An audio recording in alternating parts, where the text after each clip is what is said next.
Hello बच्चों, आज है हम सीधा आरकेजी इंस्टीट्यूट से एक बहुत ही स्पेशल इंटरव्यू लेकर आप सबके लिए। ये interview one of a kind होने वाला है क्योंकि आज हम ऐसे स्टूडेंट्स के साथ बात करने वाले हैं जिन्होंने अपने सीए इंटर का एग्ज़ाम दिया है, उसमें अच्छे मार्क्स सिक्योर करे हैं।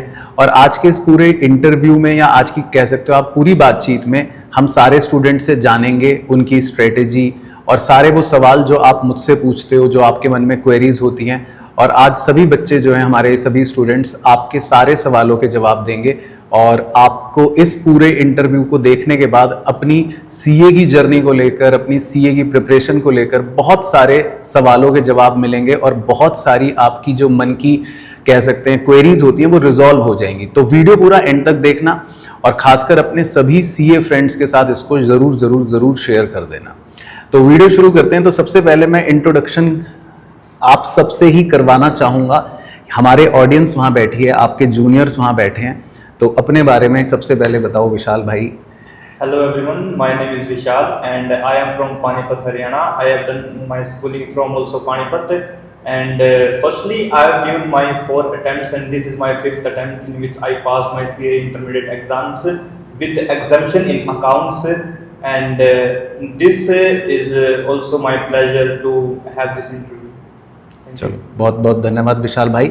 और विशाल के बारे में बता देता हूँ। विशाल जो है पानीपत से आया जैसा उसने बताया, और इतनी बढ़िया अंग्रेज़ी पता नहीं कहाँ से इसने सीख ली, कहाँ से बोल ली।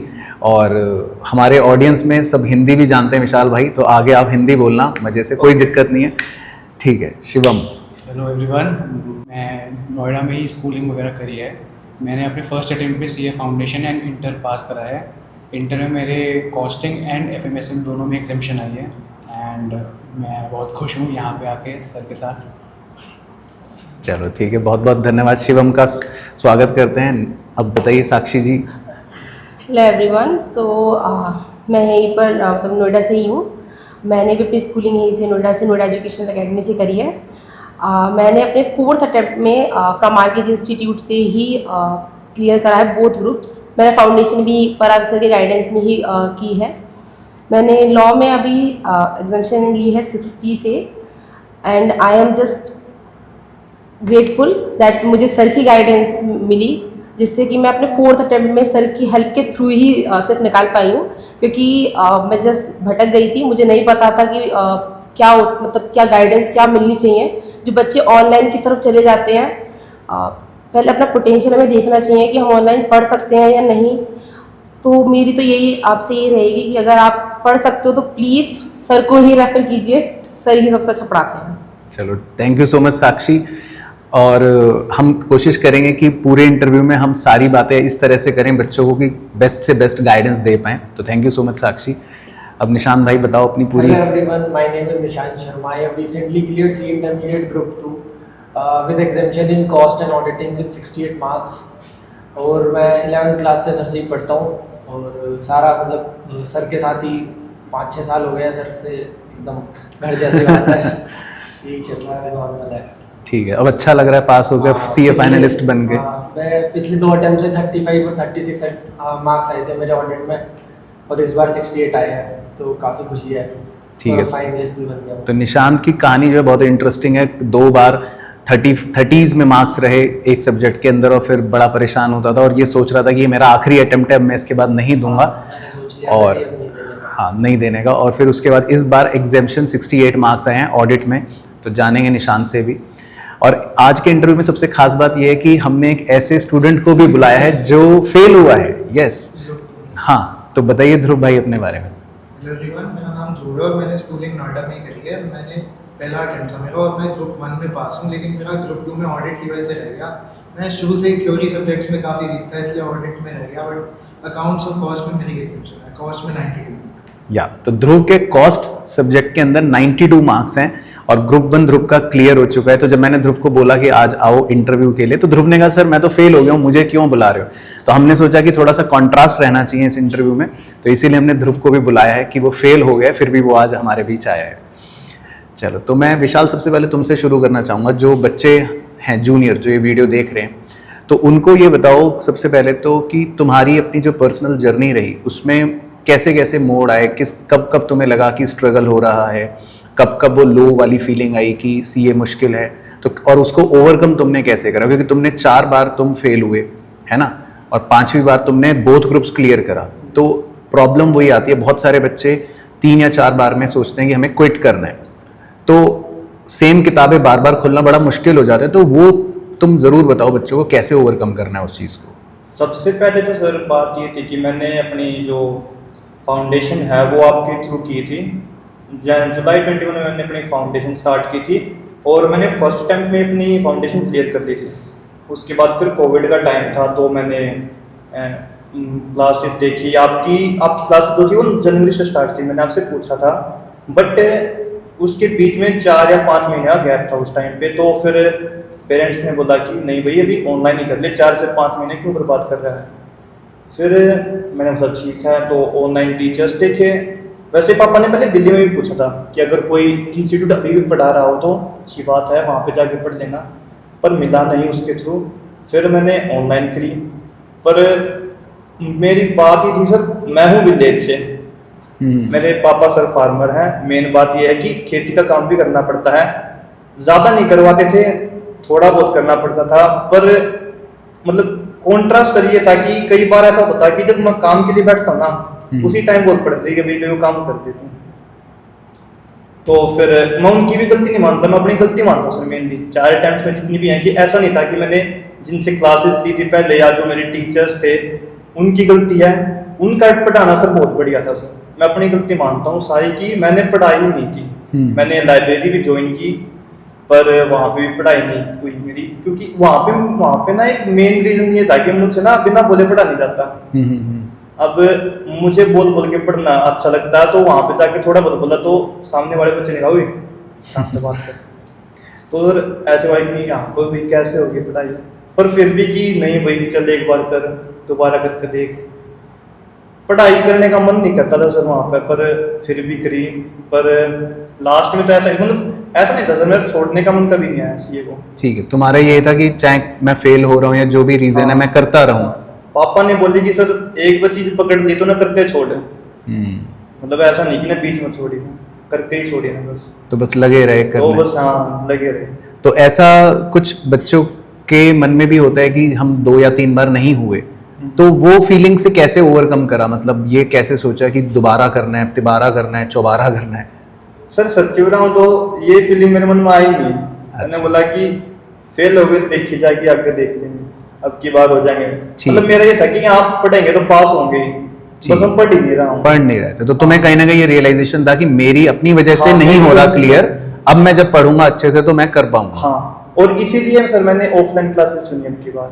ठीक है, पापा ने भी बोला कि ऑफलाइन क्लास ले, और मतलब इससे तो बहुत ज्यादा फर्क पड़ा, इफेक्टिव। ठीक है, ठीक है, चलो ठीक है। विशाल की कहानी आपने सुनी, देखा, बड़ी अच्छी मतलब स्टोरी है। वैसे तो देखा जाए कि वो उसके पापा फार्मर भी हैं और कैसे उसको दिक्कत भी रही कि मैं बोल के पढ़ना चाहता हूँ पर मैं पढ़ नहीं पा रहा था, फिर लाइब्रेरी ज्वाइन करी, वो नहीं कर पाई।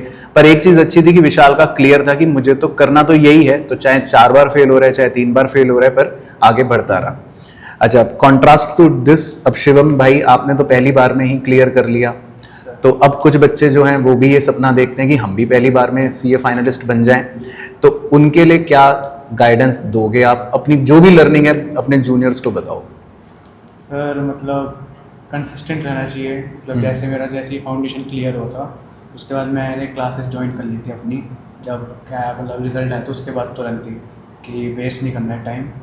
बाकी मतलब फिर कितने 10 महीने का जो टाइम होता है, तो कितने 6 महीने की क्लासेस रही होंगी लगभग?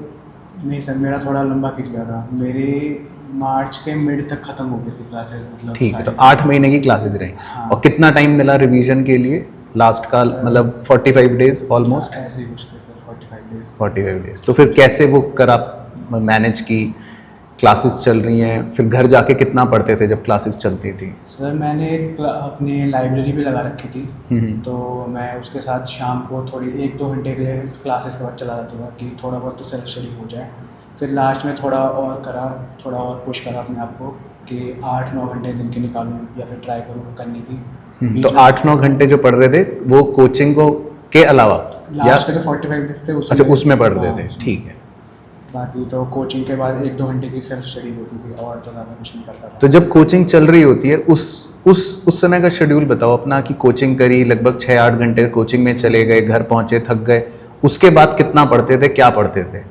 उसके बाद सर मैं जो कोचिंग में मेरे को कराया गया, जैसे सुबह 9 बजे 10 बजे से शुरू हो जाती थी, शाम को 4-5 बजे ख़त्म हो जाती थी, फिर 1 घंटा कुछ रेस्ट लिया, फिर उसके बाद मैं लाइब्रेरी जाना होता तो चला जाता, वरना घर पे पढ़ देता था। तो उसमें जो कोचिंग में कराते थे मेरे को, क्लासेस में जो आज कराया उसी को मैं दोबारा रिवाइज करता था, होमवर्क वगैरह जो था उसको कर लेता था, ठीक है। ताकि फिर थोड़ा रिवाइज हो जाए। फिर संडेज वगैरह को जो चैप्टर पूरा कम कराया है उसको एक और बार पूरा रिवाइज कर लेता था स्टार्टिंग तो से। तुमने कंसिस्टेंटली ये रूटीन मतलब मेंटेन हाँ। करके रखा, ये बहुत बड़ी लर्निंग है बच्चों। डेली की डेली 6-7 घंटे की अगर कोचिंग हो रही है, उसके बाद घर जाकर आपको वो रिवीजन करना है, होमवर्क करना है, और ये ऐसा नहीं कि 1-2 दिन करना है, ये लगभग शिवम ने जैसे करा 7-8 महीने तक करा, फिर बाद में 45 डेज रिवीजन का जो रखा उसमें और अपने आप को पुश करा, तो रिजल्ट आप देख ही रहे हो कि एक बार में CA इंटर क्लियर हो गया। चलो बहुत बहुत बधाई शिवम भाई। अच्छा साक्षी जी, अब आप भी अपनी पूरी जर्नी, अपने लोज बताओ, क्योंकि बहुत बार तुम्हारी भी लो फीलिंग्स आई है ना, लगा कि कैसे होगा, फिर कैसे कम बैक करा, क्या मतलब गड़बड़ जो करी वो भी बताओ बच्चों को, अच्छा क्या करा वो भी बताओ। तो सर वो फाउंडेशन क्लियर करने के बाद एक वो होती है ना कि मतलब हो जाएगा, इंटरव्यू ऐसी लगेगी कि इजी है। हाँ, फाउंडेशन में मुझे याद है जब भी क्लास में आंसर देती थी तो मैं इसको बोलता था कि तुम तो होशियार हो बहुत, है ना। Yes sir.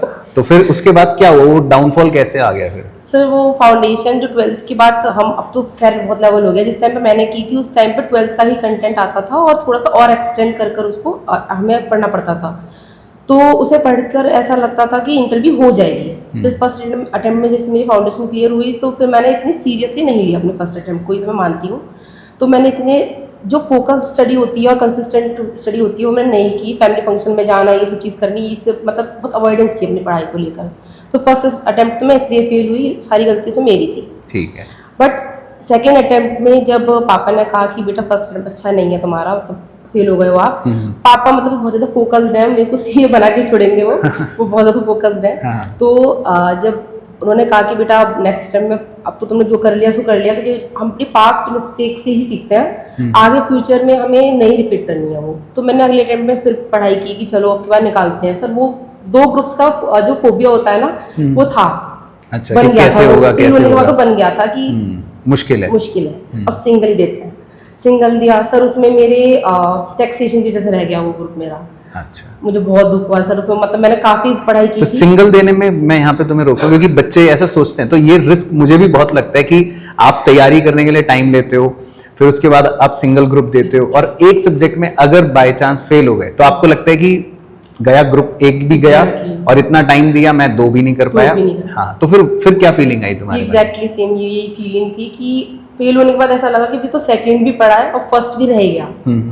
तो फिर थर्ड अटेम्प्ट में मैंने एक गलती और की मैं फिर सिंगल के लिए गई।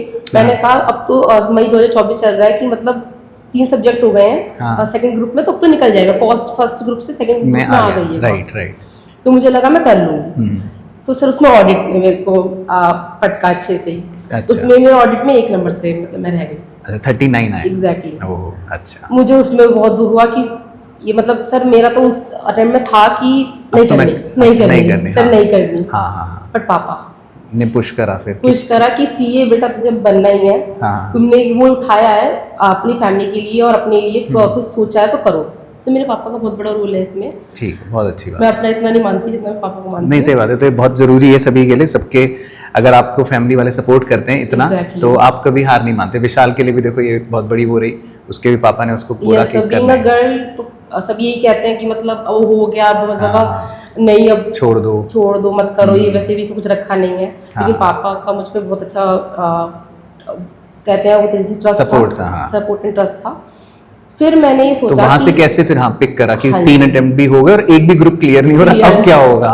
सर ये बहुत बच्चों के संग मैं मतलब रिलेट कर सकती हूँ, अभी हाँ। बहुत लोग स्ट्रगल कर रहे होंगे। हाँ हाँ लेकिन आप मुझे देख रहे हो तो आप वो ना करो। तो मैंने ये सोचा कि अब अच्छे से ही तैयारी करके दो, क्योंकि अब सितंबर दो फिर फेल हो जाओ, ये तो इसमें तो मुझे चलता लगता है रहेगा, हाँ। चलता रहेगा, लूप में Right. फंस जाएगा और फिर हाँ। डिमोटिवेशन जो होती है ना वो उससे बाहर नहीं निकल सकता सर, डिप्रेशन में जाते हैं बच्चे।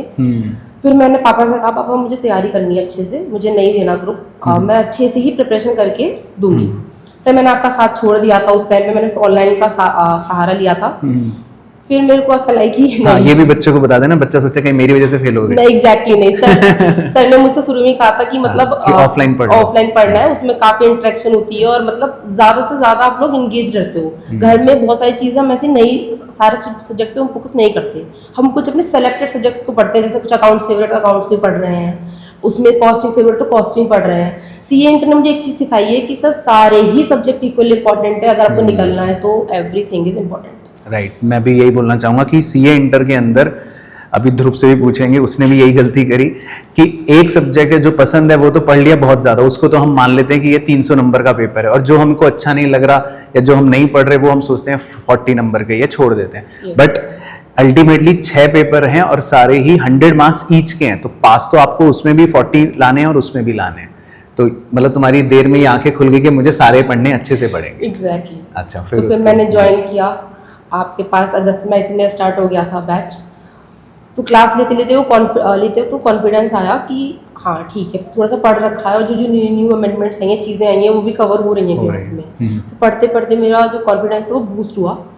और सर मैंने 25 में क्लियर किया है, तो लास्ट टाइम पर टेस्ट हो रहे थे आपके इंस्टीट्यूट में, तो मैंने वो ज़रूर दिए। मैंने कहा इस बार टेस्ट भी देने हैं, क्योंकि मैंने लास्ट अटेम्प्ट में ये भी मिस्टेक की थी, टेस्ट नहीं दिए थे। हाँ, ये तो मिस्टेक मैंने सबको सबको बता दो। बताई थी हाँ, ये चीज़ कि मैंने टेस्ट छोड़े थे, वो मेरी सबसे बड़ी गलती थी। क्योंकि टेस्ट इस बार जो मैंने दिए उसमें मैंने एक चीज़ नोटिस की कि मेरे जब मैं टेस्ट दे रही हूँ तो मैं कहाँ गलतियाँ कर रही हूँ, और जहाँ मैं गलती कर रही हूँ वहाँ मुझे वो फाइनल में नहीं करनी, क्योंकि जो गलतियाँ हम वहाँ टेस्ट में कर लेते हैं ना, वो फाइनल अगर हम वहाँ ना करें ना तो लिटरली हम अपना अटेम्प्ट बचा सकते हैं बहुत बड़े उससे डिफरेंस से।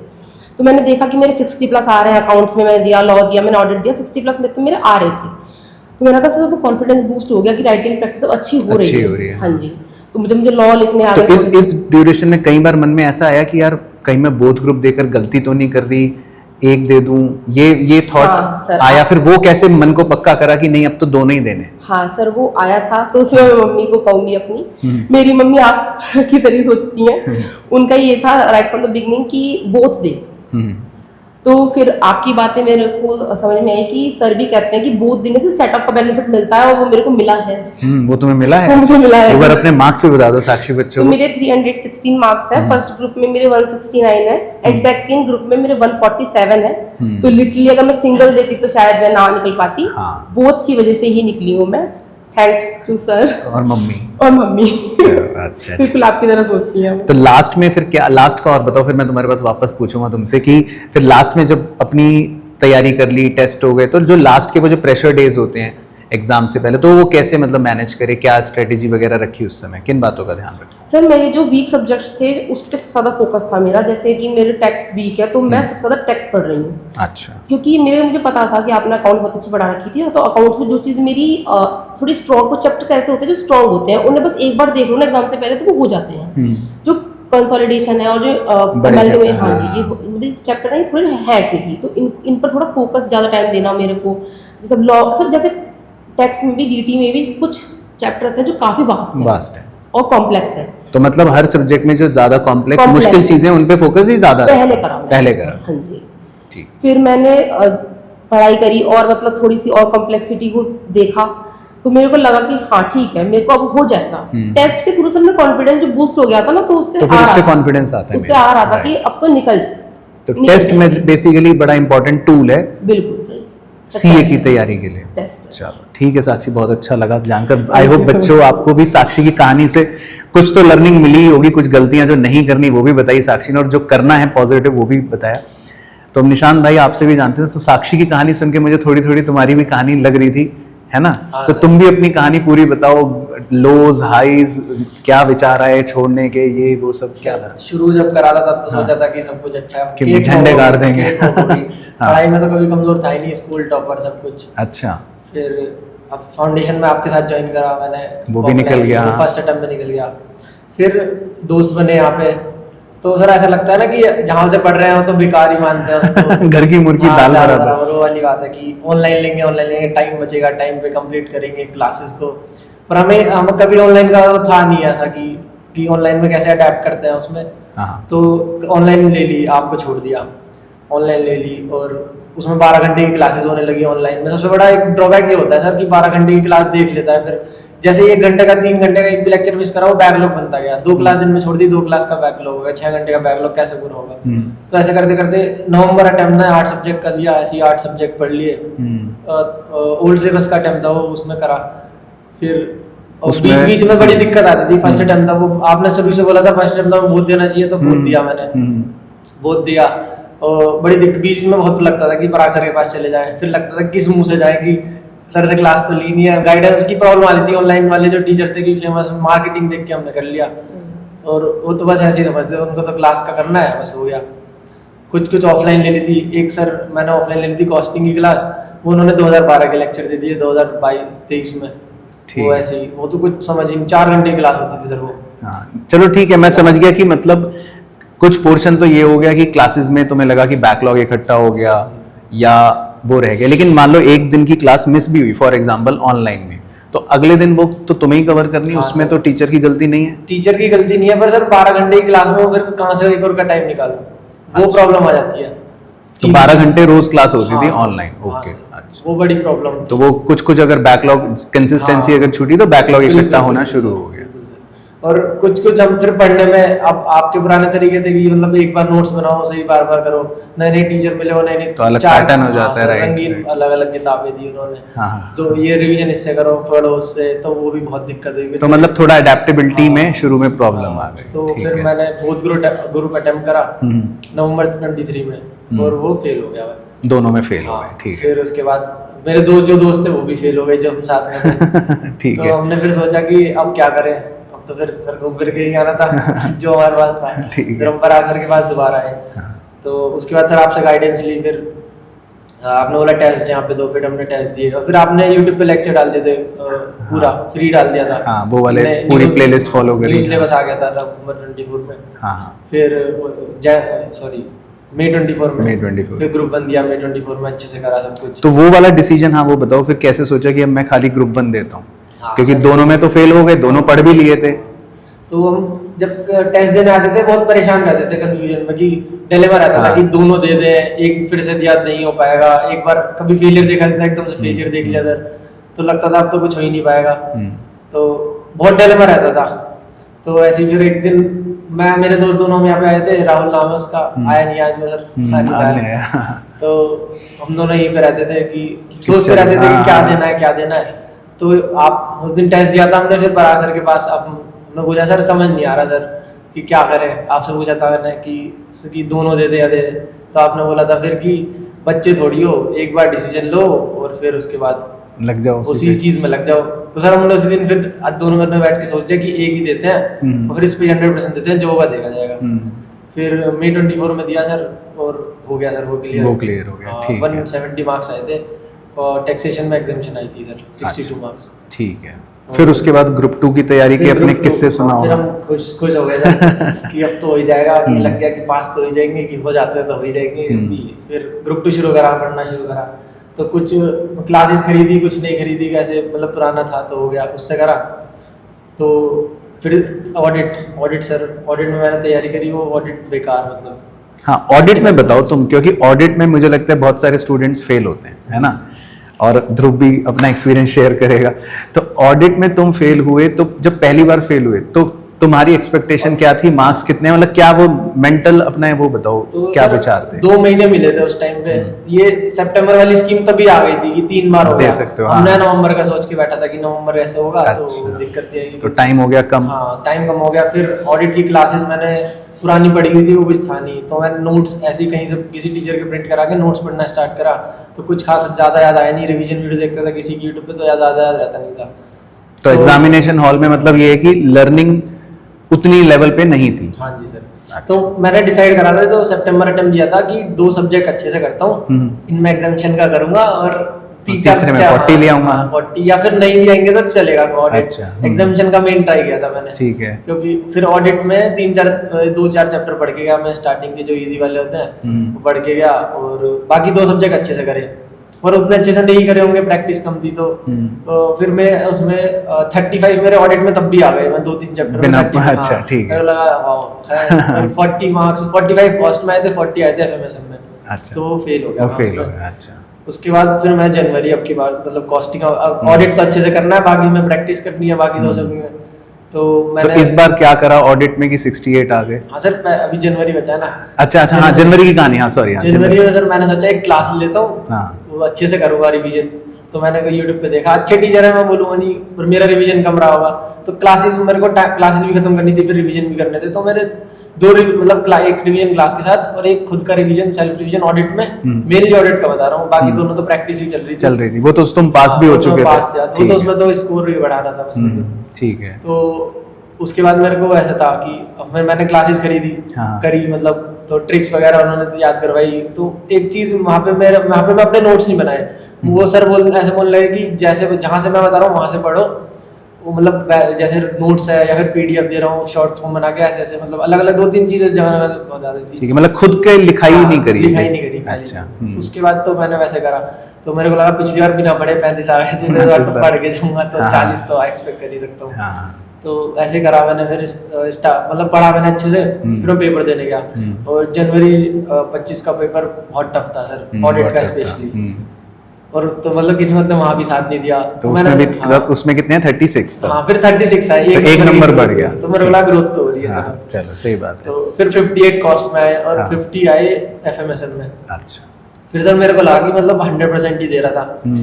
मतलब बहुत नेगेटिव थॉट्स भी आने लगता है कि फेल दोबारा। वहां तुम्हें लगा कि अब ये छोड़ने के 2 फेलियर हो गए? हाँ। मैंने सोचा फिर मतलब घर पे तो नहीं बताता, अभी पता चलेगा वीडियो से कि मैं छोड़ने का भी सोचा था। अच्छा, और तुम्हारे तब तक दोस्तों का भी क्लियर हो चुका था? जो तुम्हारे मेरे दोनों दोस्त का क्लियर हो गया था। तो वो भी सीनियर लग रहे होंगे अब? वो सीनियर लग रहे है ना कि ये तो सीए फाइनल में पहुंच गए। हाँ सर, मैं ही क्यों रह गया? मैं ही रह गया। मैं पूरा दे रहा हूँ, सब कुछ दे रहा हूँ। तो फिर कैसे अपने आप? सर फिर उसके बाद मैंने सोचा कि एक आखिरी बार फिर से देके देखता हूँ। शायद मेरे को लग रहा था शायद रिवीजन में कुछ कमी रही होगी, क्योंकि पेपर में बैठने के बाद ना सर एक मसल मेमोरी बनती है ना अपने नोट्स से, बार बार रिवाइज करके कि हाँ ये वो पॉइंट 4 पॉइंट याद आते हैं, ब्लूप्रिंट दिखता है, वो याद नहीं आ रहा था वहाँ पे। अच्छा। कुछ जो एग्जैक्ट पॉइंट, और ऑडिट बहुत स्पेसिफिक जा रहे हैं आजकल ऑडिट के पेपर में कि कहीं से भी वो 4 पॉइंट उठा के पूछ लेंगे और खुद वही एग्जैक्ट लिखो या ना नहीं। एक जैसे मतलब सर 5 नंबर का क्वेश्चन था, उसमें मैनेजमेंट की डेफिनेशन थी, तो इसमें स्ट्रेटेजिक डायरेक्शन वर्ड यूज करना था, मैंने स्ट्रेटेजिक डिसीजन मेकिंग लिख दिया था, तो 0 मार्क्स मिले थे मेरे को उसमें। मैंने कॉपीज मंगाई थी आरटीआई से।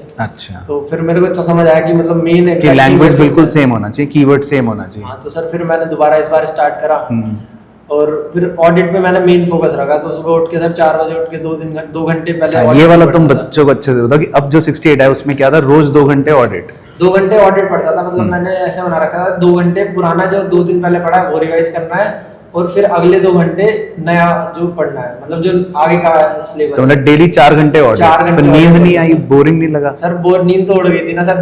अच्छा, फेल देख लिए थे। नींद आनी बंद हो गई थी। हाँ, एक चीज और ये थी कि नींद आनी बंद हो गई थी मुझे सर। शौक में उठता था और नींद आती नहीं थी, शौक में उठता था कि ये कैसे हो गया, कभी देखा नहीं था सर, इतना फेलियर हो गया, बार बार फेल होता जा रहा। सही बात है। तो फिर मैंने ऐसे करा, मैं लिख के याद करा, सारा लिख के 3-4 बार मैंने लिख के देखा है पूरा ऑडिट। अच्छा, पूरा सिलेबस?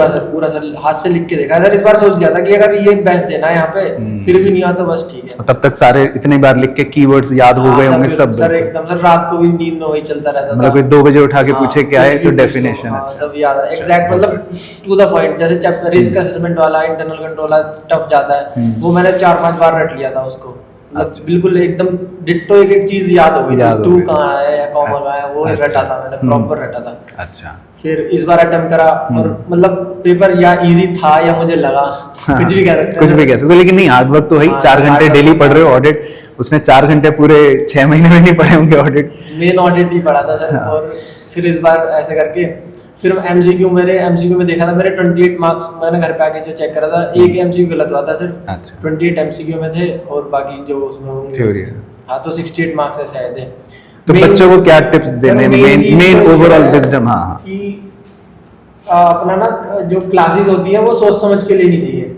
4 जो दोस्त क्या कह रहे हैं कि मैं तो ऑनलाइन लूंगा, टाइम बचेगा, ये होगा, वो सबसे बड़ी प्रॉब्लम है सर, टाइम बचेगा। मतलब अपने हिसाब से डिसीजन लेना चाहिए, आप किस तरह सीखना आपको अच्छा लगता है। हमें लगता है कि घर पे बैठे रहेंगे कि आने जाने का टाइम बचेगा, सर वो बहुत जरूरी होता है। उसमें थोड़ा माइंड फ्रेश हो जाता है, आइस ब्रेकिंग हो जाती है, 4 लोगों से मिलते हैं। एक मेन मतलब मैं अपने जो इंटर में अटेम्प्ट लगने का मेन रीजन ये है कि सर पढ़ाई में तो दिक्कत कभी थी नहीं, मेन प्रॉब्लम थी गाइडेंस की। अगर पहले ही मतलब मैं यहाँ से जाता नहीं ना, तो सर वो कब का भी मैं फाइनल में होता, आरटीएल भी पूरी हो चुकी होती, सब हो चुका होता। मेन दिक्कत सर गाइडेंस की थी मेरे को तो, और फिर हमें लगता था कि शायद बीच में हम आ जाते तो सर तब भी हो जाता गाइडेंस ले। लेकिन कोई नहीं, ये मैं तो कहूँगा ये लाइफ के लिए अच्छा एक्सपीरियंस होता है, क्योंकि फेलियर देखना भी बहुत जरूरी बहुत है। जरूरी है सर, और guidance is the main problem sir. और किसी को ऐसा लगता है जैसे अभी इस अटेम्प्ट में भी कुछ बच्चे फेल हुए, बहुत बच्चे फेल हुए हैं। तो उन्हें लगता है कि अब तो जो टीचर्स हमने पढ़ा था उससे तो हमारा कोई अब वही नहीं है, हमारी गलती है। तो ऐसा नहीं सोचना चाहिए कि सर अपने टीचर के पास गाइडेंस के लिए जरूर आना चाहिए। हम तो बेशर्मों की तरह सर आ गए थे कि इतने पढ़ाना है कि अब तो क्या अब तो घर की बात है पढ़ा अब यही कराएंगे। बहुत जगह देख लिया था सर, और ऑडिट में बोलूंगा सर बहुत सारे टीचरों से पढ़ के देख लिया मैंने, मतलब ऑलमोस्ट जितने भी फेमस टीचर है सबकी क्लास देख लिया मैंने, खरीद के देखी और सर। तो उसमें मेन एक चीज तो मुझे यही समझ आई ऑडिट में कि खुद से जब तक याद नहीं करोगे और खुद से लिख के नहीं देखोगे तब तक तो होना है। चलो ये लर्निंग बहुत जरूरी है कि भाई आप चाहे कहीं से भी पढ़ाई करो, लेकिन खुद आपको लिखना तो बहुत जरूरी है। तो जैसे निशांत ने ऑडिट में लिखा, रोज 4-4 घंटे पढ़ाई करी, तो मतलब हर बच्चा अपने रेस्पेक्टिव वीक सब्जेक्ट पे अगर वो फोकस देगा तो कहीं ना कहीं मार्क्स आ ही जाएंगे। और कुछ बच्चों को किस बात का ध्यान रखना है? अगर कुछ बाकी आंसर क्वेश्चन प्रैक्टिस जरूर होनी चाहिए। और हाँ, नवंबर 23 में हमने एक गलती और करी थी कि टेस्ट नहीं दिया था कोई भी। वो गलती बताओ। मेन तो टेस्ट, मतलब हमने सारे टेस्ट नहीं लिए। घर पे बैठने से एक और प्रॉब्लम है, अगर हम ऑनलाइन क्लास लेते हैं तो टेस्ट तो बिल्कुल दिया ही नहीं जा सकता, चाहे कितना भी हम सोच लें कि पहले सोचते हैं कि अब देंगे फिर बाद में देंगे, एक और बार रिवाइज करके देंगे, ऐसे और लेके भी मतलब टेस्ट करने भी बैठे तो थोड़ा बहुत देख के नहीं आ रहा छोड़ देते हैं। वो जो प्रॉपर 3 घंटा बैठकर या एक प्रेशर नहीं बनता, प्रेशर वो एग्जामिनेशन। तो उसके बाद फिर वो मई 24 में हमने वो चीजें सही करी थी। टेस्ट यहाँ पे आके दे देते हैं हम कोचिंग में टाइम पे, उससे रहता है कि भले मार्क्स मैटर नहीं करते, वो रिवीजन हो जाता है ना, वो मेन चीज होती है। तो मतलब पूरा ग्रुप 2 तो मैंने ऑलमोस्ट ऑडिट तो मेनली 5 से 6 बार सर पूरा मतलब ऑडिट करा, पूरा ऑडिट 5 से 6 बार याद कर लिया था। और क्वेश्चन भी सर, क्वेश्चन इंक्लूडेड। चलो आई होप तुम्हारी कहानी से तो बच्चों को बहुत कुछ सीखने को मिला होगा। तो ध्रुव भाई अब आपके पास आते हैं, ठीक है? तो ध्रुव भाई के वैसे तो कॉस्टिंग में है 92, तो चलो वहीं से शुरू करते हैं, पहले अच्छी बात से शुरू करते हैं। तो क्या करा कॉस्टिंग में, बताओ पहले तो। शुरू से ही मतलब मेरे को थ्योरी सब्जेक्ट्स तो मेरे को पता ही था कि मेरे से बिल्कुल नहीं होती, क्योंकि सर मैं ऐसा था जैसे सब लोगों का सुना कि इतने इतने घंटे पढ़ते थे, ऐसा था। मैं सर बिल्कुल भी मेहनती बच्चा नहीं था। हाँ ठीक है, बिल्कुल नहीं थे। हाँ मैं अप्रैल में भी जब पेपर बिल्कुल पास आ गए थे, अप्रैल में या मई में भी मैं पूरे दिन में पढ़ता हूँ 1.5 घंटे 2 घंटे, वो भी जब पापा डांट के बिठा देते हैं फ़ोन छीन के कि अब तो पढ़ लेना लायक, तो पढ़ता था 2 घंटे बैठ के मुश्किल से। तो मेरा क्योंकि पढ़ाई में सर मन ही नहीं लगता था, थ्योरी सब्जेक्ट्स में शुरू से ही प्रैक्टिकल सब्जेक्ट्स में मज़ा आता था, क्योंकि वो आसान लगते थे हमेशा से ही, क्योंकि उसमें बस क्वेश्चन ना सॉल्व करने हैं, वो तो हो ही जाएगा। तो कॉस्ट मेरे को हमेशा से ऐसा लगता था कि कॉस्ट में जितना भी है सिर्फ प्रैक्टिकल चीज़ें हैं, प्रैक्टिकल क्वेश्चन है, और रियल लाइफ से मैं उसको काफ़ी रिलेट कर पाता था क्वेश्चन वगैरह को। तो उसमें मेरे को पढ़ने में हमेशा से इंटरेस्ट था, तो शुरू से ही वो मेरा फेवरेट सब्जेक्ट भी था, तो उस पर काफ़ी फोकस करा मैंने। तो पढ़ने में सर मेन तो यही है, क्वेश्चन ज़्यादा से ज़्यादा सॉल्व करने चाहिए। तो लॉ में फिर कैसे पास हो गए? थ्योरी तो लॉ में सर मेरे को भगवान ने बचा लिया, बस सही बात बताऊं। अच्छा। तो उसमें मेरा ये था कि MCQs 30 मार्क्स के हैं। लॉ में मैं सोच रहा था कि मेरी राइटिंग प्रैक्टिस तो काफ़ी ख़राब थी, बस अगर MCQs अगर मैं अच्छे से कर लूँ तो हो सकता है मैं लॉ में पास हो जाऊँ। तो लॉ में MCQs में 30 में से 26 आ गए, बस 2 ही MCQ गलत हुए। ठीक। और बाकी 70 में से 15 40, ठीक है। तो जस्ट पास ही, थोड़े 2-3 जो चैप्टर्स आसान लगे बस वही पढ़े ऊपर से, और सही लॉ में लगा। ठीक है। और ग्रुप 1 तो तुम्हारा पूरा क्लियर हो गया? ग्रुप 1 क्लियर हुआ, क्योंकि अकाउंट्स था उसमें 60 मार्क्स उसमें आ गए। उसमें भी सेकंड बुक में जितने भी AS थे थ्योरी के चैप्टर थे वो सब छोड़ दिए, बस थर्ड बुक वो उससे हो गया अकाउंट्स। ठीक है। और टैक्स में इनकम टैक्स ने हेल्प कर दी सर, GST में छोड़ दिया सब। इनकम टैक्स ने हेल्प कर दी। तो प्रैक्टिकल से ही मतलब मेरा जितना भी हुआ प्रैक्टिकल सब्जेक्ट्स या प्रैक्टिकल क्वेश्चंस की वजह से हुआ, क्योंकि सर मतलब CA में आया भी इसलिए क्योंकि एक तो मेरे पापा ने भी मेरे को पुश करा, और मेरे को मजा इसी में आता था सर प्रैक्टिकल। ये तो मुझे पता है। मेरे को हमेशा से ही बेकार लगती थी। फाउंडेशन में भी मेरी सारे सब्जेक्ट सही थे, बस लॉ में ही दिक्कत थी। वो हुआ फर्स्ट अटेम्प्ट में, वो भी भगवान ने हेल्प करी इसमें भी। ठीक है। बट थ्योरी हमेशा से ही बेकार थी। तो फर्स्ट ग्रुप हुआ, सेकंड ग्रुप में भी सर कॉस्ट अच्छा हुआ, ऑडिट की वजह से रह गया। थ्योरी मैंने पढ़ी ही नहीं सर। अगर ऐसा होता कि मैंने बहुत पढ़ाई करी हो, जैसे सब लोगों ने पढ़ाई करी अच्छी खासी, अगर ऐसा होता कि मैं दिन में 1 घंटे या 2 घंटे भी ऑडिट पढ़ रहा हूँ हर दिन, इतना भी अगर कुछ करना चाहता मैं तो पास हो सकते हैं। लेकिन सर लास्ट में अटेम्प्ट जब पास आने लगा था तब बिल्कुल ही पढ़ाई से मन उठ गया, पूरे दिन में ही 1.5-2 घंटे पढ़ता था कुछ करता था नहीं। तो ऑडिट का उतना दुख नहीं है मेरे को कि फेल हुआ, क्योंकि मैंने कुछ करा ही नहीं सर, मेहनत ही नहीं करी। तो अब क्या इरादा है अगले अटेम्प्ट का? तो सर है कि करना पड़ेगा, क्योंकि सर मेरे हिसाब से मेरे को अब जो ये चीज़ समझ आई है, मतलब लोग सोचते हैं कि सीए हम इसलिए कर रहे हैं क्योंकि हम बहुत इंटेलिजेंट हैं या हमें तो सब आता है हम कर लेते हैं, ये हमारे लिए ईजी होगा कि जो बच्चे इंटेलिजेंट नहीं है वो भी इसमें आ रहे हैं, हम तो इंटेलिजेंट है, हम तो ऊपर से निकल जाएंगे, हम तो कर लेंगे। मेरे को बीच में ऐसा लगने लग गया था, लेकिन फिर सीए से मेरे को समझ आया उनके लिए नहीं है कोर्स मतलब इंटेलिजेंट है, उनके लिए जो मेहनती है, जो मेहनती बच्चा है, जो कंसिस्टेंटली पढ़ रहा है, क्वेश्चंस कर रहा है, क्लास रेगुलरली अटेंड कर रहा है, टेस्ट दे रहा है, वो बच्चा ही पास करेगा सर। कुछ लोग सोचते हैं हम तो पढ़ने में उतने अच्छे नहीं है, हमारा माइंड इतना शार्प नहीं है तो हम कर नहीं पाएंगे। ऐसा नहीं है सर, जो मेहनत जितनी ज़्यादा करेगा, मेहनत का कोर्स है सर सीए, इंटेलिजेंट का है ही नहीं। तो मतलब जो शार्प माइंडेड है वो भी यहाँ फेल हो सकता है? वो भी, हाँ वो भी हो सकता है। तो वो भी फेल हो ही सकता है। तो मैंने जो प्रैक्टिकल सब्जेक्ट्स थे उनमें तो अच्छे नंबर आए सर, कॉस्ट में भी थर्ड बुक की वैसे ही 60 एग्जाम्स आ गई, कॉस्ट पूरा ही प्रैक्टिकल था उसमें भी 92 आ गए, बट मेहनत ही नहीं करी सर कभी, ना लॉ में करी, ऑडिट में करी, उसी वजह से रहा सर। तो भाई जिनको बिल्कुल कम से कम मेहनत करके पास करने का जुगाड़ करना हो तो वो ध्रुव से संपर्क कर सकते हैं कि भाई कैसे 1-1.5 घंटा पढ़ना है ना, कौन सी बुक छोड़ के जानी है, पूरे दिन में 1.5 घंटे की पढ़ाई करनी है, कौन से क्वेश्चन छोड़ने हैं, कौन से चैप्टर छोड़ने हैं ना, पूरा मतलब जुआ खेल के ऐसा सब मेरे को लगने लग गया था कि इतनी पढ़ाई वाली जिंदगी तो मेरे से होगी नहीं, मैं तो शुरू से ही सर पापा मम्मी की डांट से ही पढ़ा हूँ जितना भी पढ़ा हूँ, तो ये था कि इतना तो मेरे से हो नहीं पाएगा ना, मेरे से 1 घंटे से ज़्यादा बैठा जा रहा है। तो ऐसे ही था कि पढ़ने से तो मन उठ गया था, अब कर लेते हैं, जो होगा देखी जाएगी, प्रैक्टिकल सब्जेक्ट्स आते हैं वही कर लो, थोड़े बहुत उससे ही हो जाएगा। तो अब अगले अटेम्प्ट में लेकिन सिंसियरली पढ़ोगे, ये है सोचा? हाँ सर, क्योंकि यही है, अगर शुरू से ही अगर ये होता कि सारे सब्जेक्ट्स पे इक्वली फोकस करूँगा तो ज़्यादा फायदा होता मेरा भी, बट ठीक है सर, मन सा नहीं था मेरा तब ये भी करने का। एक तो सर एक और चीज़ होती है, जैसे मेरा पहला ही अटेम्प्ट था और मतलब फाउंडेशन भी पहले अटेम्प्ट नहीं हो गया था, तो एज कम थी, तो लगा कि एक ग्रुप करके अगर दे दें तो शांति से आराम से हो जाएगा एक ग्रुप। तो जनवरी फरवरी के अराउंड को लगने लग गया था कि एक ही ग्रुप दे देता हूँ, सेकेंड ग्रुप, क्योंकि कॉस्ट है उसमें वो बचा लेगी, तो मैं दे देता हूँ। तो मैंने पापा मम्मी से बात करी तो उन्होंने तो बिल्कुल ही मना कर दिया, उन्होंने कहा कि चाहे कुछ भी हो जाए देने तो दोनों ही हैं। और सर मैंने आपसे भी बात करी और बाकी टीचर से भी बात करी, सबने कहा कि बोथ ग्रुप्स देके देखो, फायदा है पहले अटेम्प्ट में। तो देखो बच गए तुम। बट सर नहीं, ऐसा भी नहीं, मतलब मेरे को फिर लगने लग गया फरवरी में कि पता नहीं अब दोनों दिलवा तो गए हैं कि मैं अब पता नहीं क्या होगा, मेरा मन तो है नहीं पढ़ने का, मेरे को ऐसे ही माइंड में हो गया कि पास पता नहीं होऊंगा, तो पढ़ाई से बिल्कुल ही मन उड़ गया। मतलब हमारी गलती है बेसिकली? नहीं गलती आप लोगों की नहीं है सर, आप लोगों ने एडवाइस बिल्कुल ठीक दी, बट मैं ही वो नहीं था सर, मेहनती और पढ़ने लायक कभी था ही नहीं मैं, उतनी मेहनत नहीं करी। हाँ, फरवरी मार्च में तो पढ़ाई नहीं बिल्कुल भी, अप्रैल में जब थोड़ी शर्म आई कि एक महीने में पेपर है, तब दिन के 1.5-2 घंटे पढ़ना शुरू करा, उसमें भी कुछ खास तो पढ़ाई लिखाई करेंगे सर, इसलिए ये हाल हुआ। तो देख लो बच्चों, अगर आपको कॉस्ट में 92 मार्क्स लाने हैं तो इतनी कम पढ़ाई करनी पड़ेगी। ऐसा भी नहीं है, मतलब सब कॉस्ट तो चलो शुरू से ही कंसिस्टेंटली चल रहा था, कंसिस्टेंसी और मतलब वही है पढ़ाई। लेकिन तुमने बेसिकली स्क्यूड थी तुम्हारी प्रिपरेशन की, कुछ चीज तो बहुत अच्छी चल रही है, हाँ, जो पसंद है वो तो बहुत अच्छी चल रही है, जो थ्योरी है, जो वीक है वो बिल्कुल ही इग्नोरेंट चल रहा है। क्योंकि मैं तो ऐसा समझा था सीए में, मैं तो मजे करने आया था, मजे करेंगे, कॉलेज जैसी लाइफ जिए, बिल्कुल पढ़ाई लिखाई करेंगे, बाहर घूमता रहता था, कोचिंग के बाद भी ये नहीं घर चला गया, दोस्तों के साथ चला गया, बाहर चला गया, खाने पीने चले गए, यही सब चलता रहता था, पढ़ाई लिखाई पे उतना ध्यान था नहीं, तो मजे में ही काट दिया, बस था कि जो आता है वो संभाल लेंगे। ठीक है, अब आगे का क्या रोड मैप है? अब आगे सर काफी अकल आई है तो ऐसे तो नहीं होता है, इसलिए मेहनत का कोर्स है, तो भी जितना भी टाइम है उसमें सिर्फ ऑडिट पे फोकस करना है। एफएमएसएम में वही सर, एफएम में सिर्फ स्कोर बढ़ाना है। हाँ, उसमें ठीक ठाक आ जाए।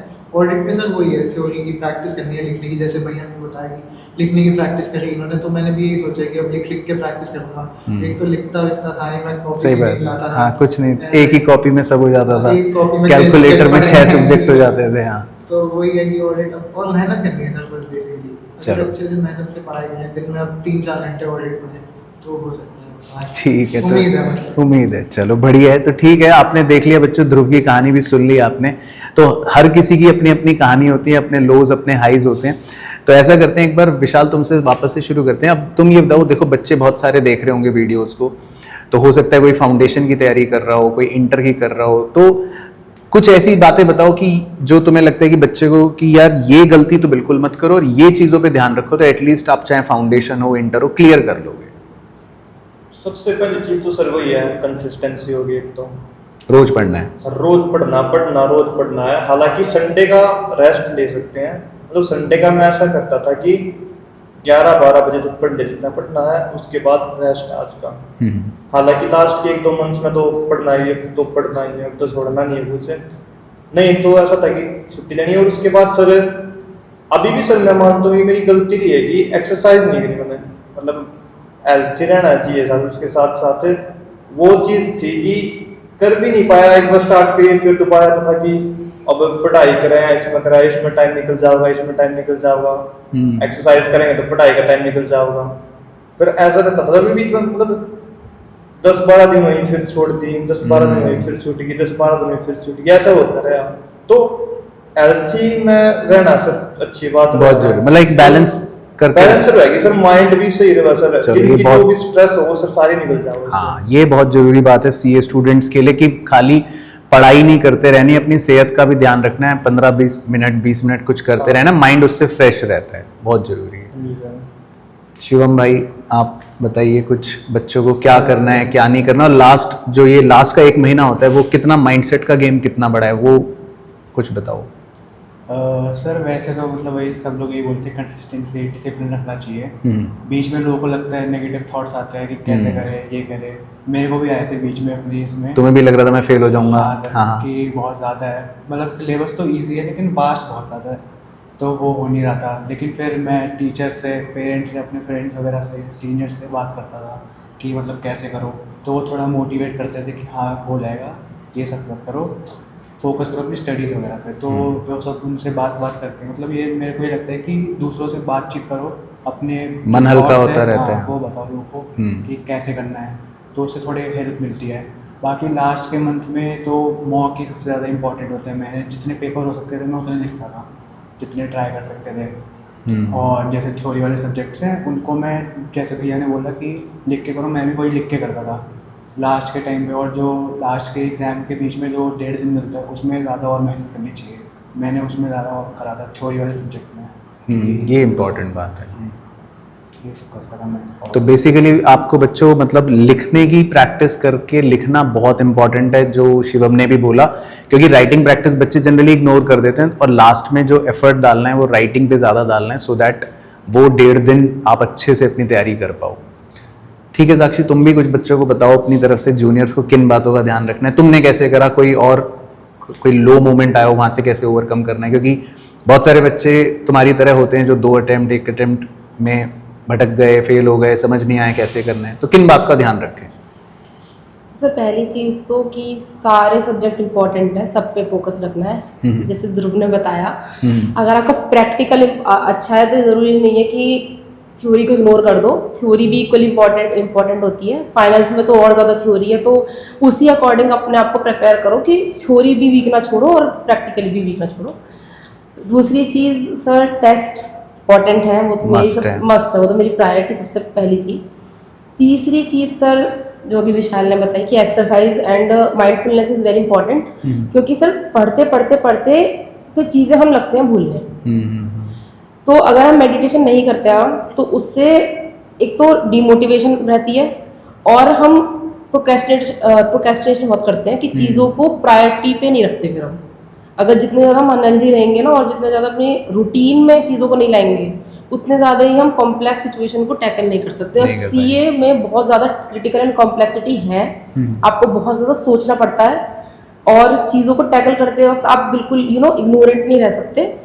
ये अभी से अगर हम हैबिट में डाल लें अपनी क्रिटिकलनेस और हर चीज़ों को एनालाइज करने की, तो आगे हमें फ्यूचर में वो इतने इश्यूज नहीं आएंगे। मतलब बैलेंस करके चलना बहुत जरूरी है, माइंड भी हेल्दी रहना चाहिए। क्योंकि सर आर्टिकलशिप में मैंने जितना मैंने सुना है, आर्टिकलशिप में जो अब हमें एक्सपोजर मिलने वाला है, ये सब चीज़ होने वाली है, तो इसमें क्रिटिकल थिंकिंग बहुत इंपॉर्टेंट है, राइट, जो हमें सब्जेक्ट्स के साथ साथ थोड़ा एक्सपीरियंस से भी आएंगी। बिल्कुल सही। तो आई होप बच्चों आपने देखा होगा साक्षी ने जो बात बताई बहुत इंपॉर्टेंट है, आपको टेस्ट पर ज़्यादा इंपॉर्टेंस देनी चाहिए और अपने हेल्दी माइंड रहे, माइंड फ्रेश रहे, आगे आप अच्छे से क्रिटिकल थिंकिंग कर सको, वो चीज़ बड़ी इंपॉर्टेंट होती है। निशांत भाई आप भी कुछ बता दो बच्चों को। सर मेन चीज़ तो है सर मार्केटिंग के पीछे नहीं जाना। क्लासेस, मैं क्लासेस के लिए लेकर बोलूँगा कि क्लासेस जो होती है मार्केटिंग इतनी ज़्यादा हो गई है सर, पागल कर देता है सर वो, मतलब कुछ समझ नहीं आता कि यही अच्छा है।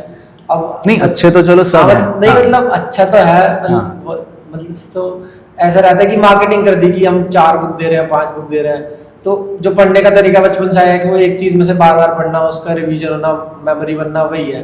अब रिवीजन अलग बुक से करा, ये चीज़ अलग बुक से करी, हमें लगता है बहुत अच्छी बुक है, बहुत अच्छा पढ़ा रहे हैं कि 4 बुक दे दी, बड़ा पूरा बंडल बना के दे दिया, वो ज़्यादा बेटर है, पर वो अच्छा होता नहीं है, उससे दिक्कत ज़्यादा बढ़ती है और भी। तो मतलब कंसाइज होना चाहिए। हाँ। और आपके हिसाब से जो एक मटेरियल हो उसको चाहे 10 बार पढ़ो वो ज़्यादा बेटर है, वरना 2-3-4 बुक एक बार पढ़ने से कुछ याद कुछ नहीं याद रहे।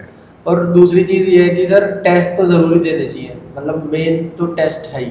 Writing practice, writing practice must है, खुद से ही करो, या फिर खुद से अगर नहीं हो पाता तो कहीं पे ऑफलाइन जाके दो टेस्ट। अगर खुद से कभी टेस्ट नहीं दे पाते तो ऑफलाइन जरूर दे, ताकि डिसिप्लिन बना रहे, आप जाओ और एग्जाम प्रेशर फील करो, वो बैठो 3 घंटे लिखो, वो उसी से ही आता है। तो देखो टेस्ट की इंपॉर्टेंस मतलब कॉमन पॉइंट है, वो आप जरूर दो। मॉक टेस्ट हो गए, और हो सके तो ऑफलाइन दो, सो दैट आप उस प्रेशर को फील कर पाओ। ध्रुव, हाँ बोलो। अभी भूल गया सर एकदम से। कुछ और बच्चों के लिए जरूरी टिप जो तुम्हें लगता हो? हाँ कि सर मतलब 100% देना चाहिए एक अटेम्प्ट में ही। ऐसा अब मेन प्रॉब्लम सर फेल होने की ये भी रहती है, अब आज जो हमने फेस करी कि ऐसा लगता है कि थोड़ा सा करके चले जाएंगे, अगर किस्मत के भरोसे, जैसा इसने बोला कि किस्मत कि जुआ खेल लेते हैं। जुआ खेल लिया। मेरे केस में जुआ तो सर कभी चला ही नहीं सर, जो मैं छोड़ गया हर बार वही आया।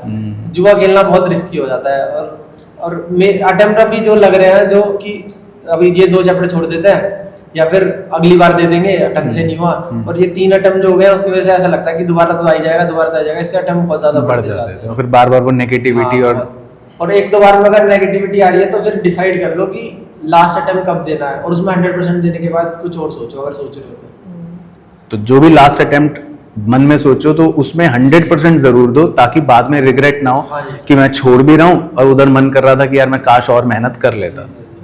चलो ये बहुत अच्छी बात बताई निशांत तुमने।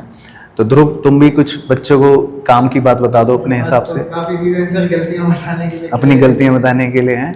हाँ जी। एक तो सर जैसे जब कोर्स शुरू हुआ, जैसे जुलाई में हमारा फाउंडेशन का रिजल्ट आया, अगस्त में ऑफलाइन कोचिंग कर दी, तब तो बहुत मोटिवेशन होती है कि सर की सीए इंटर में आए हैं, नई कोचिंग है, नया सब कुछ है, सिलेबस इतना सारा अच्छे से पढ़ेंगे। तो तब तो थोड़ा बहुत मैं दिन में 3 घंटे पढ़ लिया, कभी 2-3 घंटे पढ़ लिया था।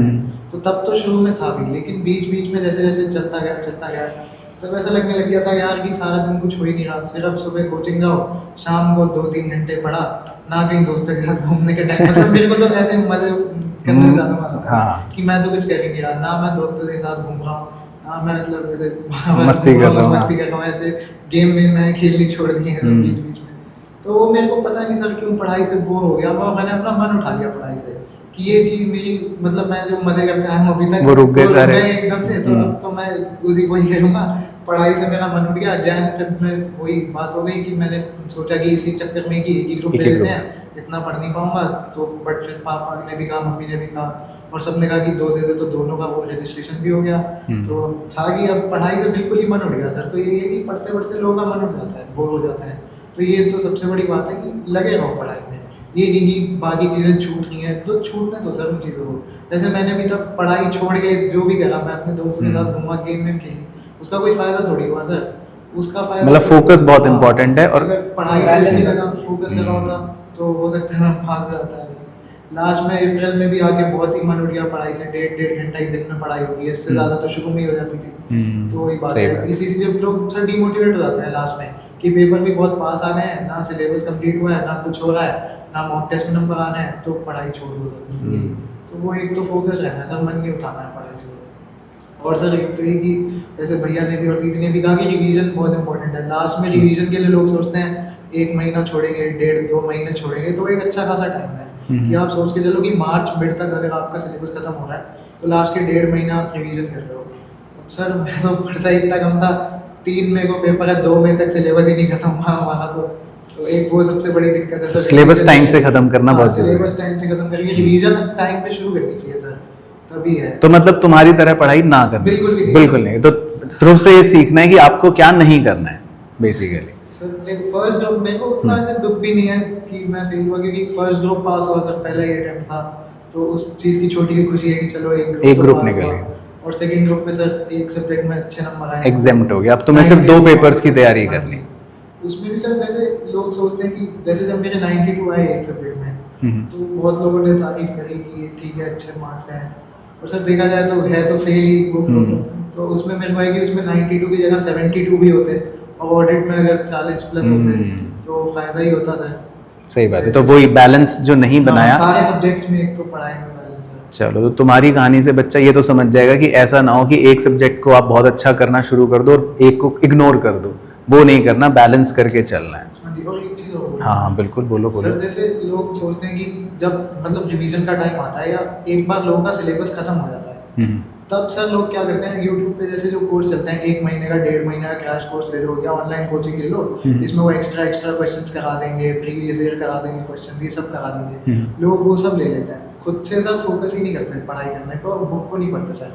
मेरे हिसाब से शुरू से ही हमेशा से ICI की बुक से मैं पढ़ा हूँ, मैंने कभी भी कोई एक्स्ट्रा बुक नहीं रेफर की, जो यहाँ से भी मिली कोचिंग से वो भी नहीं खोली मैंने कभी। मैंने हमेशा वो भी तुम्हारी कोरी की कोरी रखी है। हाँ, ऐसे ही नया है। का नया सेट पढ़ा है सर। तो क्योंकि पढ़ता ही कम था, तो यही था कि ICI की बुक पे फोकस करूँगा, तो जैसे कोर्स में अच्छे मार्क्स भी आए। तो सर एक तो अली सर को मैं बहुत ज़्यादा थैंक यू बोलना चाहूँगा, उन्होंने काफ़ी अच्छे तरीके से सर पढ़ाया हमेशा से ही। उनकी क्लास में सर हमेशा से कंसिस्टेंसी बहुत ज़्यादा बनी थी, रही है। वो टेस्ट भी टाइम पे हमें सब कुछ बढ़िया होता था कोर्स में। तो ये था, उसमें मेरा फोकस था कि बुक से ही पढ़ूँ। तो एक तो बुक के मैंने ICI के मॉड्यूल के ही सारे क्वेश्चंस करे, मतलब जितने हो पाए टाइम में, वो फोकस था कि सारे कर लो। हाँ। तो ये सब लोग सोचते हैं कि बहुत ज़्यादा नंबर अगर किसी सब्जेक्ट में आ गए तो वो बहुत मुश्किल चीज़ है लाना, या उस सब्जेक्ट को बहुत ज़्यादा पढ़ो, बहुत कुछ करो तो ही आएगा। ऐसा नहीं है सर, अगर मतलब एक बुक को या ICI की बुक को अगर आप अच्छे से पढ़ लोगे तो भी अच्छे मार्क्स आते हैं। मतलब ICI की बुक को अगर बेस हाँ, बना ICI लिया और की उसको बुक को थॉरोली भी कर लिया बेस बना। और 2 3 4 बार जितनी बार कर लोगे तो मार्क्स 100% है कि अच्छे आ ही जाएंगे। जैसे सर कुछ लोग मैंने देखे हैं वो क्या करते हैं, मैं कुछ लोगों को जानता हूँ जो पढ़ रहे हैं इंटर के लिए, उन्होंने सर ICI की बुक ही नहीं खोल के देखी। उन्होंने ऐसा, या तो जहाँ वो ऑफलाइन कोचिंग जाता है उन्होंने उनकी बुक से ही पढ़ना स्टार्ट कर दिया, सिर्फ वो यूज कर रहे हो पढ़ाई में, या जो ऑनलाइन कोर्स ले रहे हैं, ऑनलाइन टीचर्स नोट्स बनवा रहे हैं, जैसे भैया ने कहा सर नोट्स बनवाते थे और कहते थे इसी से पढ़ो, वो उससे पढ़ रहे हैं। तो सर ठीक है, वो भी मतलब एक्सपीरियंस टीचर्स हैं, बट एक चीज़ है, ICI की बुक से ज़्यादा बढ़िया चीज़ कोई भी नहीं है। मतलब एज ए स्टूडेंट मतलब ये है कि आप एक तरफ ICI की बुक जरूर रखो सो दैट आप कंपेयर करके हाँ जी सर, वो चीज इग्नोर ना हो, इस बात को मेक श्योर ICI करो। की बुक सबसे इम्पोर्टेंट है। अगर किसी भी सब्जेक्ट में पास होना है, अच्छे नंबर लाने हैं, बुक सबसे इम्पोर्टेंट है। और कोई चीज़ आपको एक्स्ट्रा कोर्स, एक्स्ट्रा क्वेश्चंस, कोई चीज़ आपको हेल्प नहीं करेगी ज़्यादा जितना marks ICI की किसी बुक करे। सब्जेक्ट में, जितना एक बुक हेल्प कर सकती है। बहुत इंपॉर्टेंट बात है ये, तो बहुत इंपॉर्टेंट और सही बात है कि ICI का जो मटेरियल है या बुक है वो जरूर आपके मतलब डोमेन में होनी चाहिए कि कोई उसमें चीज मिस आउट ना हो जाए, वो अच्छे से कवर हो रही है या नहीं, ये बहुत इंपॉर्टेंट है। तो बहुत अच्छा लगा सभी बच्चों से सबकी कहानी सुन के, सबके बारे में सुन के, और मेरी बेस्ट विशेस सबके साथ है। सब अपनी आगे की अब जर्नी शुरू कर रहे हैं, कोई CA फाइनल की तैयारी करेगा, कोई अपने ऑडिट की तैयारी करेगा। और आई होप बच्चों आपको भी इस वीडियो से कुछ लर्निंग मिली होगी, कुछ सीखने को मिला होगा। कितनी वेरिएशंस थे, अलग अलग बच्चे की अपनी अपनी कहानी थी, सबके कहानी के अंदर एक लो पॉइंट भी आता है, फेल भी होते हैं, लेकिन सबके बातों का अगर क्रक्स आपको बताऊं तो इम्पॉर्टेंट यही है कि एक तो फोकस होना बहुत ज़रूरी है। जो आप सोच रहे हो कि ये करना है तो करना है, अपना 100% देना बहुत ज़रूरी है, बैलेंस रखना बहुत ज़रूरी है सब्जेक्ट्स के बीच में, और माइंड बॉडी का भी बैलेंस रखना अपना बहुत ज़रूरी है। और लास्ट में अपने टेस्ट देने तो रिटन प्रैक्टिस करनी, ये बड़ी ज़रूरी है। तो अगर आप ये 5-6 चीज़ों का ध्यान रखोगे तो आई एम 100% श्योर आपका फाउंडेशन हो, इंटर हो, फाइनल हो, कोई भी एग्जाम की आप तैयारी कर रहे हो तो वो ज़रूर क्लियर होगा। तो इस वीडियो को हम एंड करते हैं और हम सबकी तरफ से लास्ट चीज हाँ बिल्कुल लास्ट चीज जरूर बोलो विशाल भाई। तो एक लास्ट चीज मैं ये ऐड करना चाहूंगा कि अगर आप कंसिस्टेंटली पढ़ रहे हो ना, तो ये चीज दिमाग में लाओ ही मत कि आप फेल हो जाओगे। मतलब सोचो भी नहीं ये चीज कि आप मैं फेल हो जाऊंगा या मैं नहीं कर पाऊंगा।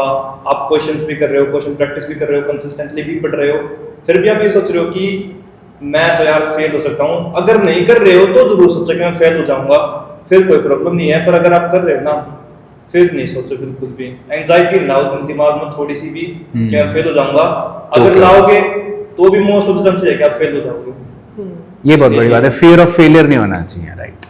और किसी को कुछ सर अगर 100% देने के बाद, जैसे मैं जनवरी टाइम बोलूँ, मैंने बिल्कुल 200% डाल दिया था, उसके बाद भी बिल्कुल ही एक्सपेक्टेड रिजल्ट नहीं था वो जो आया मेरा। 58 कॉस्ट में कहीं एग्जामिशन भी नहीं मिली, ना कुछ मिला।